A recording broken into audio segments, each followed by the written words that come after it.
आप स्क्रीन पे अपना लगन चार्ट देख रहे हो, नवांश चार्ट देख रहे हो और विश्वंतरी महादशा देख रहे हो जो मैंने आपको दे रखी है। सबसे पहले मैं आपके लगन चार्ट को एक्सप्लेन करूंगा, नवांश चार्ट को, फिर उसके बाद विश्वंतरी महादशा। सबसे पहले हम विश्वंतरी महादशा ज़्यादा समझे, विश्वंतरी महादशा हम आपकी पहले समझते हैं। तो देखिए, विश्वंतरी महादशा में केतु भगवान अभी चल रहे हैं 2030 तक। ये केतु भगवान की महादशा आप पे लगी रहेगी। अब देखिए लगन चार्ट में केतु भगवान बैठे कहाँ हैं। ये आपका लगन चार्ट, लगन चार्ट में देखिए केतु भगवान पाँचवें घर में जाके बैठे हैं।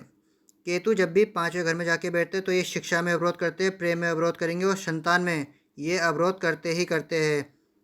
तो इधर हमें केतु को मैनेज करना पड़ेगा, क्योंकि यहाँ पे देखिए केतु कौन सी राशि में बैठे हुए।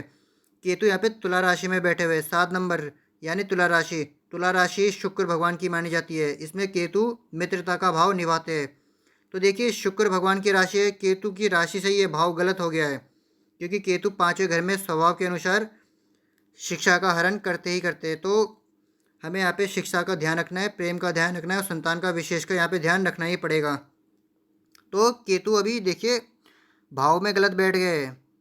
राशि उनकी सही है, तुला राशि में केतु अच्छा भाव देते हैं, लेकिन वो उनकी जो प्लेसमेंट हो रही है पाँच अगर इस पर नहीं बैठना चाहिए। अब देखिए 2030 तक केतु भगवान को हमें यहाँ पे मैनेज करना पड़ेगा।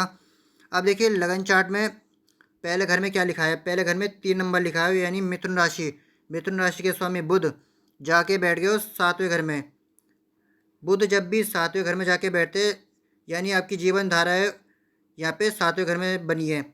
जब भी पहले घर का मालिक 7वें घर में जाके बैठता है तो ये सोशल रिलेशनशिप बहुत अच्छी देता है। साथ ही साथ ये महिलाओं का बहुत ज़्यादा चहेता, ये बनाता ही बनाता है। ऐसे जो जातक होते हैं वो महिलाओं के साथ पार्टनरशिप करे तो इनको बहुत ज़्यादा सफलता यहाँ पे मिलती ही मिलती है। तो ये प्रेम प्रसंग के भी अच्छे मौके देंगे यहाँ पे लग्नेश, क्योंकि लग्नेश जाके बैठ गए 7वें घर में। बुध जब भी 7वें घर में जाके बैठते तो ये अच्छे रिलेशनशिप देते ही देते, साथ साथ बिजनेस भी माइंडेड भी आपको बनाएंगे और साथ साथ बिजनेस में भी ये आपको सफलता देंगे। तो बुध की प्लेसमेंट यहाँ पे सही है। अब ये समझिए पहले घर में शनि भी बैठे हुए। शनि जब भी पहले घर में बैठते तो आपका जन्म तब हुआ था जब आपका घर संघर्ष की स्थिति में था। शनि जब भी पहले घर में जाके बैठते एक बात तो पक्का होती है कि इंसान को हर चीज़ रगड़ के मिलेगी, कोई भी चीज़ उसे जल्दीबाजी में नहीं देंगे। शनि जब भी पहले घर में जाके बैठते तो ये दिग्बली होते, कारक ग्रह माने जाते हैं। जब भी शनि पहले घर में जाके बैठते तो लंबी लंबी हड्डियाँ देते, चौड़ी कटकाठी ये शनि भगवान देते ही देते। तो हाइट भी ये बहुत ज़्यादा अच्छी देते हैं और साथ ही साथ हाइट में भी बढ़ोतरी बहुत ज़्यादा करते हैं और लंबी लंबी हड्डियाँ भी ये देते ही देते हैं। तो शनि जब भी पहले घर में जाके बैठते हैं ये तो बहुत अच्छी बात होती है। बट ये कि शनि यहाँ पे रॉयल बनाते हैं, बट ये कि जीवन में पहले फेस में रगड़ेंगे बहुत ज़्यादा। अब देखिए शनि में कमी क्या है कि शनि यहाँ पे वक्री हो गए, उल्टा माफ़ कीजिएगा स्टार लग गया है, तो शनि यहाँ पे वक्री हो गए। तो हमें शनि पे एक रेमेडी करनी है। अब देखिए पहले घर का स्वामी साथ में आके बैठा है, ये तो बहुत अच्छी बात है, पार्टनरशिप बहुत अच्छी है, देगा ही देगा। अब देखिए बुध जो है, बुध की डिग्री 2 डिग्री पे है, 2 डिग्री पे बुध भाव नहीं देते, तो यहाँ पे हमें एक पन्ना धारण करना है। बुध की यहाँ पे डिग्री बनानी है। लगन बहुत ज़्यादा वीक पड़ गया यहाँ पे, लगनेश जब भी वीक पड़ते तो ज़िंदगी में स्ट्रगल बहुत ज़्यादा बढ़ा देते हैं, बेचैनी चिंता ये लगाए रखते हैं। अब देखिए 7वें घर में सूर्य भी बैठे हैं। सूर्य जब भी 7वें घर में जाके बैठते हैं तो ये मान सम्मान तो देते हैं काम में, बट ये कि थोड़ा विवाह के भाव में अप एंड डाउन ये करती है। अब देखिए मरकरी भी यहाँ पे बैठे हैं, बुध और सूर्य। बुध अगर यहाँ पे अकेले बैठते तो ये वाइफ को बहुत ज़्यादा बुद्धिमान करते ही करते, बुद्धिमान यहाँ पे पत्नी आती है, पत्नी की नॉलेज यहाँ पे बहुत ज़्यादा बुध यहाँ पे बढ़ा देते हैं। अब देखिए सूर्य और बुध जब भी एक साथ बैठते हैं तो इसे हम कहते हैं बुध आदित्य योग। बुध आदित्य योग जब भी लगता है तो ये बुद्धि का बहुत अच्छा योग होता है। अब देखिए बुध की 7वीं दृष्टि पहले घर पे पड़ रही है और सूर्य की भी। अब देखिए 1 2 3 4 5 6 7 दोनों ही ग्रह अपनी 7वीं दृष्टि से पहले घर को देख रहे हैं, तो इन्होंने बुद्धिमत्ता भी बहुत अच्छी बढ़ा दी है। अब इसे और समझिए, देखिए यहाँ पे चंद्रमा जो है यहाँ पे दूसरे घर में जाके बैठ गए, अपने ही राशि में बैठे हुए हैं। धनेश अपनी ही राशि में बैठा हुआ है, तो बहुत अच्छी बात है, धन भी ये बहुत अच्छा देते हैं। चंद्रमा जब भी दूसरे घर में जाके बैठते हैं तो ये धन का एक फ्लो बनाए रखते हैं। 15 डिग्री के चंद्रमा है, तो ये मन की शक्ति भी बहुत अच्छी बना के रखेंगे। अब देखिए हमने आपके धन के बारे में बात किया, अब हम आपके लाभ के बारे में बात करते हैं। लाभ उसे हम कहते हैं प्रॉफिटेबल इवेंट्स। लाभ के घर में देखिए राहु भगवान बैठे हैं। राहु भगवान जब भी लाभ में बैठते हैं तो ये बहुत अच्छा भाव देते हैं, लाभ लाभ में तरह तरह से ये लाभ देते ही देते हैं। बट देखिए राहु भगवान यहाँ पे मंगल की राशि में बैठे हुए हैं। राहु भगवान को मंगल या शनि की राशि में नहीं बैठना चाहिए, वरना वो मंगल और शनि को उनकी राशि में बैठ के ही परेशान और पीड़ा पहुंचाते हैं। अब देखिए 1 नंबर लिखा हुआ है लाभ के घर में, लाभ का स्वामी मंगल जाके 10वें घर में बैठा है। लाभ और धन ये बहुत अच्छा इंडिकेट हो रहा है, तो लाभ और धन कमाने में आपको कोई भी दिक्कत नहीं आएगी। अब देखिए जो लाभ का स्वामी है वो 10वें घर में जाके बैठा है। मंगल जब भी 10वें घर में जाके बैठते हैं तो आपको फूड प्रोसेसिंग से, एग्रीकल्चर से, कैटल वेल्थ से, कमीशन वर्क से ये बहुत अच्छा लाभ देंगे। साथ साथ ये फिश टैंक के कुछ काम से भी आपको ये बहुत अच्छा लाभ देते हैं।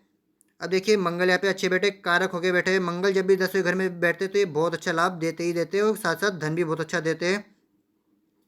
विशेषकर हमें जिन ग्रहों को मैनेज करना है, यहाँ पे राहु केतु को मैनेज करना है, क्योंकि केतु यहाँ पे शिक्षा को बिगाड़ेंगे, प्रेम को बिगाड़ेंगे और संतान को भी बिगाड़ेंगे। और राहु को हमें मैनेज करना है क्योंकि वो मंगल की राशि में आ गए। अब इसे और समझिए।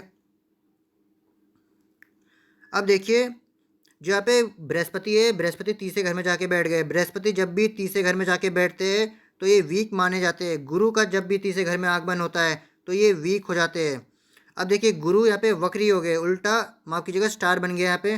तो गुरु पे हमें रेमेडी करना है। जब भी गुरु वक्री होते हैं तो ये उल्टी चाल चलते, ज्ञान में भी व्यवधान देते। गुरु जब भी तीसरे घर में जाके बैठते हैं, वीक अवस्था मानी जाती है बृहस्पति की, तो हर काम कच्चे जैसे चाल से कराएंगे। अब आगे समझिए। अब देखिए शुक्र जो है यहाँ पे 8वें घर में जाके बैठ गए। शुक्र जब भी 8वें घर में जाके बैठते तो ये धन में प्रॉब्लम देते, हाई सैलरी के पैकेज ये नहीं लेने देते। तो शुक्र पे भी हमें रेमेडी करना है।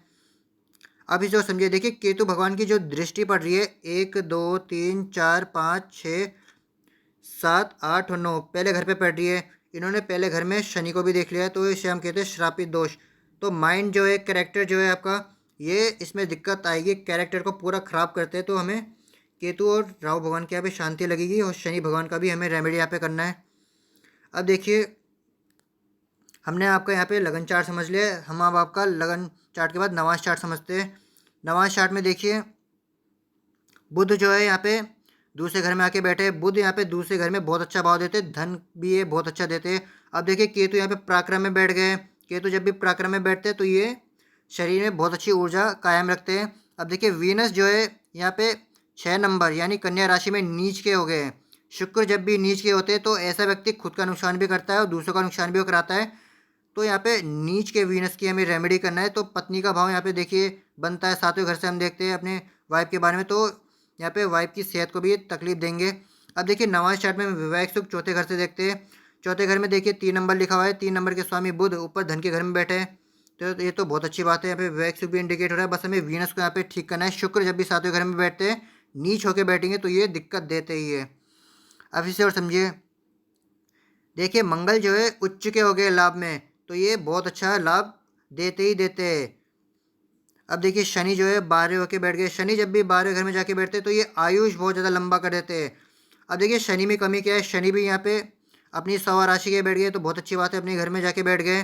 तो शनि को हमें 12वें घर को मैनेज करना पड़ता है, क्योंकि ये थोड़ी गंदी संगति पे भी ले जाते हैं और ये नशे जैसी हरकतें भी ये कराते हैं, तो नशा भी ये कराएंगे। तो हमें शनि को भी यहाँ पे मैनेज करना है। अब देखिए 9वें घर में बहुत सारे शुभ प्लैनेट भी बैठे हैं, यहाँ पे अशुभ प्लैनेट भी बैठे हुए हैं। देखिए गुरु जब भी 9वें घर में जाके बैठते हैं तो ये ज़िंदगी में सारी चीज़ें प्रदान कर देते हैं। गुरु यहाँ पे बैठेंगे तो आपको धर्म से भी जोड़ेंगे, ज्ञान से भी जोड़ेंगे और ये धार्मिक ज्ञान में आपको गहराई तक भी ले जाएंगे। तो गुरु यहाँ पे बहुत अच्छे बैठे हुए हैं। अब देखिए सूर्य भी यहाँ पे बहुत अच्छे भाव देते हैं।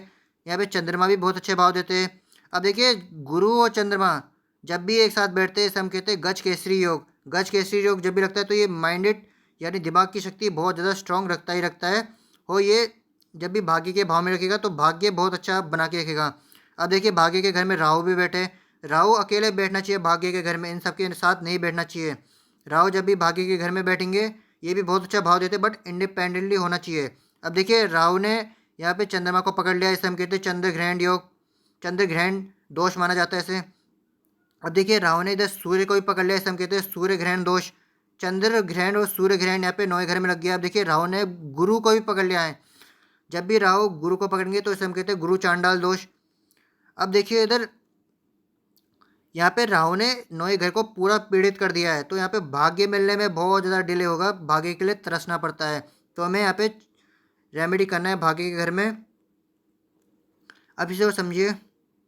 यहाँ पे देखिए विशेषकर जो केतु भगवान बैठे वृषभ में बैठे, यहाँ पे राहु 8वें घर में मंगल की राशि में दोबारा रिपीट हो गए, इसलिए भी मंगल को हमें शांत करने की जरूरत है। मंगल पूजन यहाँ पे लगेगा। अगर आपको जानकारी पसंद आई हो, श्री गणेश कीजिए। एस्ट्रो ज्ञान चैनल को सब्सक्राइब कीजिएगा।